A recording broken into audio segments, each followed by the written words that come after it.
Let's talk about the pardon that got me out of prison 10 years early. And for reference, this is the pardon paperwork I filed. This is it. All this stuff went to the governor. It sat on the desk for about 2.5 years. And then finally, with incredible good fortune and an hour and a half's notice, this is what I got in response. These were the responses from the governor that allowed me to walk out of prison that day about an hour and a half after I got the news. But for context, I committed 2 crimes just after my 18th birthday. I committed a robbery and an unrelated non-fatal shooting. I was absolutely guilty. I absolutely deserved to be arrested. I absolutely deserved to go to prison. There's no question about any of that. When I pleaded guilty to the crimes I'd committed, the sentencing guidelines called for from 8 to 13 years. My lawyer had said, hey man, you did some really bad stuff. The midpoint is 10 years. You're probably going to get 10 years. You deserve 10 years. I could wear that. The day of sentencing, I walked into the courtroom and they made a motion to modify the sentencing guidelines. They ended up being 10 to 16 years with a midpoint of 13. He said, hey, you've seen the old guidelines. The judge has seen the old guidelines. We're better off just going through with this. So he did. After reading out all the charges and all the issues, the judge sentenced me to serve 138 years with 106 suspended, which was an active sentence of 32 years, or twice the high point of the sentencing guidelines. At that point, I was an 18-year-old kid on my way to prison, believing I wasn't going to get out until I was 50 years old, or 44 or 45 at the earliest with good time. But it was what I did with that time, and it was what people helped me do with that time that led to the path of this pardon and the things that eventually got me out of prison. Because I didn't believe in myself. I was crushed. I had no idea of a future, and I felt like it was even more just over. Like, I'm going to be in prison for more than 30 years. What am I going to do? But people believed in me and empowered me and encouraged me, and I began to see that I could have an impact not only on myself, but also on other people. And that was really where the beginning of my change, or becoming the person I am, happened. It happened in prison. So I'm going to read to you what the governor actually said as an overview. So he says, whereas Jesse Luke Croston was convicted in Amarillo County Court on May 16, 2003 of 12 felonies, blah, blah, blah. Whereas Jesse Luke Croston was sentenced to serve 138 years of incarceration with 106 suspended, yielding an active sentence of 32 years. Whereas Jesse Luke Croston's sentence was unconscionably excessive, and the active sentence is almost twice the high end of the sentencing guidelines. Whereas Jesse Luke Croston has served nearly 18 years, which at this point was actually 19, half his life, more time than the high end of the sentencing guidelines. And whereas Jesse Luke Croston filed his petition seeking executive clemency, specifically requesting a conditional pardon, and whereas Jesse Luke Croston was not less than a month past his 18th birthday when these offenses occurred, and whereas very little separates a 17-year and 11-month-old from an 18-year and 1-month-old, bringing into question the assessment of culpability, basically saying that if this had happened when I was a juvenile or a month before, it would have been a very different outcome. And whereas the United States Supreme Court recognizes age as a mitigating factor in Roper versus Sims, and this factor was not recognized in Jesse Luke Croston's case. And whereas Jesse Luke Croston has demonstrated exemplary rehabilitation efforts, participating in numerous institutional programs, maintained steady employment, earned a bachelor's degree with honors from Ohio University, and served as a mentor and resource for other offenders. And whereas Jesse Luke Croston has taken full responsibility for his offenses, stating he plans to obtain a master's degree in counseling and psychology, a field that he now has a passion for due to his own experiences. And whereas Jesse Luke Croston has received an encouraging recommendation from a broad coalition of individuals, including 109 individual levels of support, and whereas Jesse Luke Croston appears to be a proper subject for clemency. Now, therefore, in accordance with the provisions of Article 5, Section 12, blah, blah, blah, I, Ralph Northam, do hereby grant Jesse Luke Croston a conditional pardon for the above-listed convictions, reducing his sentence to time served, as well as a 3-year period of supervised release. That's why I'm still on probation or parole, even after receiving a conditional pardon. Provided, however, that this pardon shall be subject to Mr. Croston accepting the following terms and conditions. This was interesting, because when I went up to the office after they told me, they literally said, you don't have to sign this, but if you want to go home, you have to sign this. And there was no way I wasn't going to sign that if they told me I was going home. I had to submit to the Virginia Parole Board a home plan, which it approves. And they actually did that morning. They had called my mom before they told me, and it was one of those, it had been signed on a Friday. On a Monday, they were trying to get me out, and they were just delayed. So the probation parole was like, hey, just tell us where you're going to be. We'll do a home visit later. This is the middle of COVID. Just do it. So he is supervised by probation and parole as directed by the Virginia Parole Board for 3 years upon his release from the Department of Corrections. Again, I finished that in August of this year, which I'm excited about. He participates in and satisfactorily completes any evidence-based program that he may be referred to based on assessment at the institution or his parole officer. Such programs may include group sessions led by a facilitator or administered by the Probation and Parole Office. So what this basically meant was I had to go get a substance abuse evaluation and basically a general mental health evaluation. What was frustrating was that I had to pay out of pocket to do that because the community service board that was in our area just had such a backlog. Like, maybe I could have gotten in time, maybe not. But it's one of those things where, like, a condition of me being out of prison is that I have this. Like, so I was going to do it, and I paid out of pocket. And what that ended up being was basically like, hey, you don't really need any services. And the reality is I did. Like, I needed therapy. I needed counseling. I would have loved to have some kind of group support of people who are formerly incarcerated. And that's what we're doing with the nonprofit. But based on the metrics they had, they basically said, hey, you're good. You don't need anything. He undergoes substance abuse treatment evaluation within 1 year of his release from the Department of Corrections, which is what I was saying.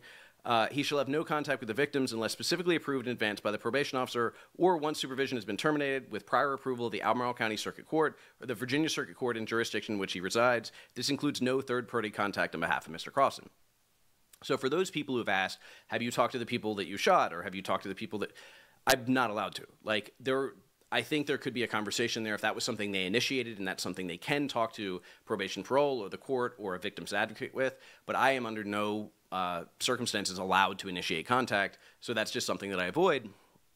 What's the next one? Oh, he releases all claims and demands and causes of action, whether known or unknown, accrued or unaccrued, he has or may have against the Commonwealth of Virginia, as well as its political subdivisions, officials, employees, and agents that are in any way related to arise out of Mr. Crossan's arrest or incarceration in the Virginia Department of Corrections. Mr. Crossan agrees that this release is binding on his heirs, assigns agents and estate. This is really standard. This happens to a lot of guys who were actually innocent. Like, I was guilty of the crimes, and I was given a conditional pardon, which is basically clemency.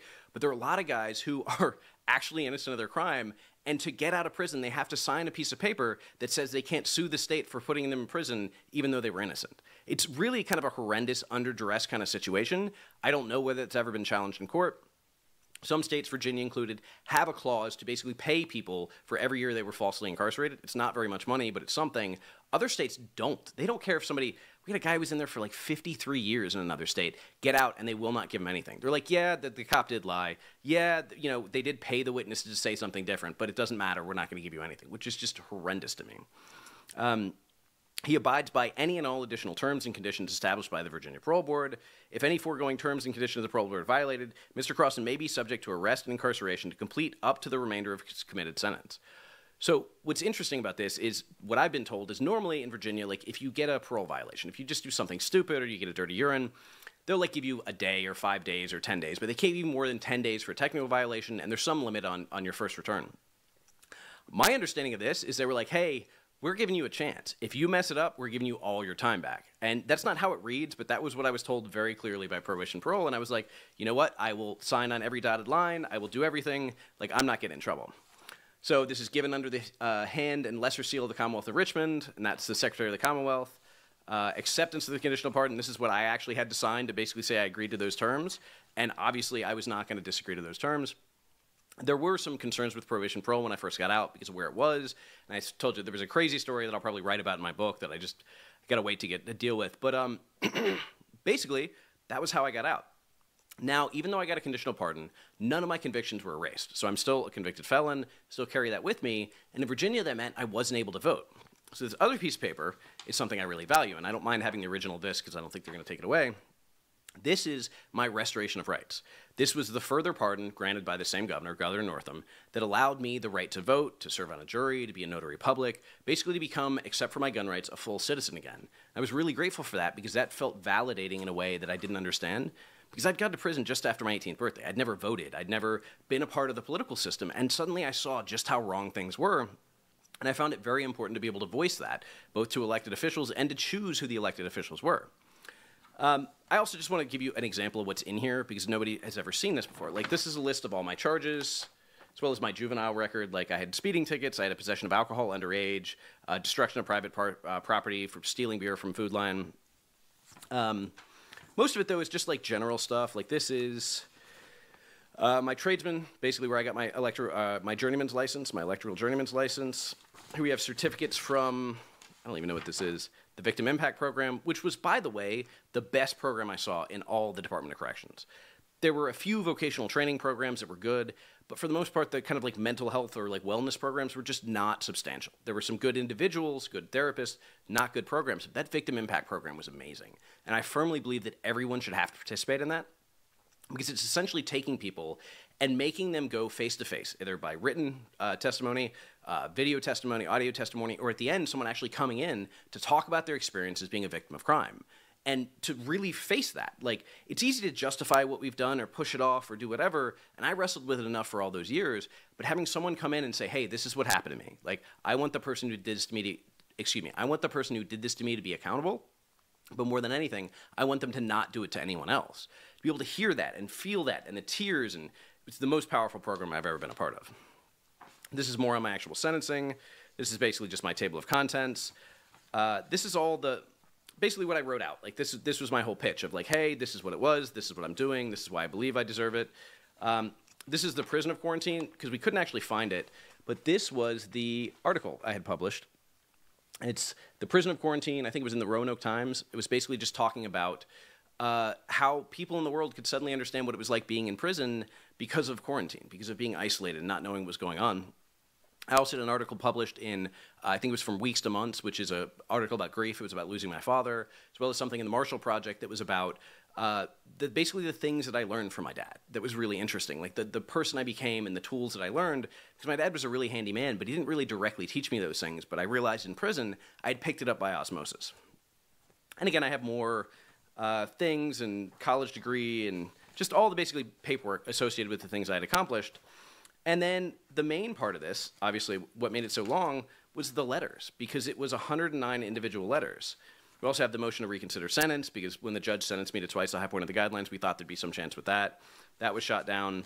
But as we go through this, now we get to these letters, and actually I'm trying to get to them. I'm just going to skip to the bottom. You know, my name is X, and I've lived most of my life in Virginia. My wife and I have been a neighbor to Jesse's mother for 3 years now, and have come to learn about her son. I understand he was basically just people saying, I support this. We have a physician. We have a graduate in arts and science program. We have a practicing attorney. We have just a whole list of names from my grandfather's church, because he got them to sign it, because my grandfather was an absolute saint and convinced everybody to be involved in my case. And interestingly, even had people in the church who became so invested that they would do things to participate. They would send me Christmas cards, or they would basically invite me to write remarks for his church, or they would send him with a handful of quarters to buy me stuff at the vending machine. But he really incorporated people in his life with my life, and that made me feel much more seen and a part of than I ever imagined. Like, I didn't feel apart from the community, felt a part of the community. But again, all this led up to something, because I filed in 2019, a little more than 2.5 years later. With an hour and a half's notice, they called me in the office and told me I was going home, and I didn't know. We'd gotten notice early in 2021 that my petition was being actively looked at, that I could hear something by the end of the year, but to be called into that office and told I was going home was just shocking. And it really was the culmination, because for years I didn't feel the right to apply for this. I felt, what right do I have to ask for clemency or forgiveness? I have caused great harm. The only people who can forgive me are the people that I've hurt. Like, that's not on me. Finally, it was the work of a lot of my friends who were like, Jesse, you have to learn to forgive yourself. Like, you can't control what they do. And whether they forgive you or not has nothing to do with whether you've made the change or you've done the work. And that was a realization that I really had over the years, because it finally hit me. I woke up one day, I was actually talking to a therapist, and I understood that I was no longer the person who had caused that harm. I had caused that harm, don't get me wrong, I'm not dissociating from it. But I was no longer living in the way that I could cause that harm, that was who I would be. And that was a really revolutionary thing, because for so many years I'd had guilt and shame, these things layered upon it. I'd blamed myself, I had hated myself, and I realized that I had actually done the work to change, and that there was nothing I could do to undo the harm that I'd done. I could work, as I'm trying to do now, to help people successfully reintegrate, which will lower the recidivism rate, will basically protect victims and protect society. Like, there are things that I can do, but I can't change the past. And people talk this very kind of like Machiavellian or rough way, like, you did your time, you paid your price. I wish that wasn't the system. I wish the system wasn't, you go to prison and the victim gets nothing and then that's it. No, I think the victim should get resources, or should get support, or should get whatever it is that they need to heal and move forward. Or as the one person in the Victim Impact Program says, I just want him to not do this to anybody else. She had been hit by a drunk driver. And I think about that, and I think about, well, why don't we include what the victim actually wants? And often the prosecutor will go and say, well, you can make an impact statement, we'll ask for more time if you want us to.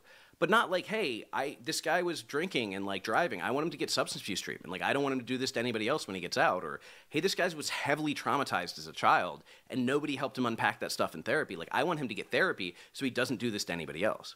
And a lot of people that I've talked to even said, like, hey, I want them to heal. Like, I know that no healthy, happy person would do what this person did. I want them to heal so they don't do this to anybody else, but also so they quit suffering. Because nobody goes to prison behind, like, liking who they are and doing the thing that they really want. It's scarcity, and it's trauma, and it's addiction. It's all these problems. Anyways, I've kind of gotten off topic, but that's okay. The point is, this was what got me the pardon. It was getting my college degree. It was becoming a journeyman electrician. It was helping start a peer sport mental health program. It was getting articles published. It was mentoring and tutoring guys. It was finding a way to basically better myself and learn and grow in every way that I could, and then figure out how to help other people, how to empower other people to live their best lives, or to grow or learn in their own way. And once I did that, once I realized that it wasn't about me, that I kind of like took that onus of selfishness or self-reflection or whatever it is off, all of a sudden I was able to connect with a much greater purpose. And that's continued since I've gotten out. And it's interesting because I've kind of like fallen back in some ways into like, oh, scarcity. I need to make sure I have enough. How am I going to pay my bills? What am I going to do? All these concerns. But the reality is when I go out and I do the best I can, and I do take care of myself because I can't expect somebody else to take care of me. But with whatever energy I have left, I find a way to connect with other people and share with other people. I find that all the other stuff is covered.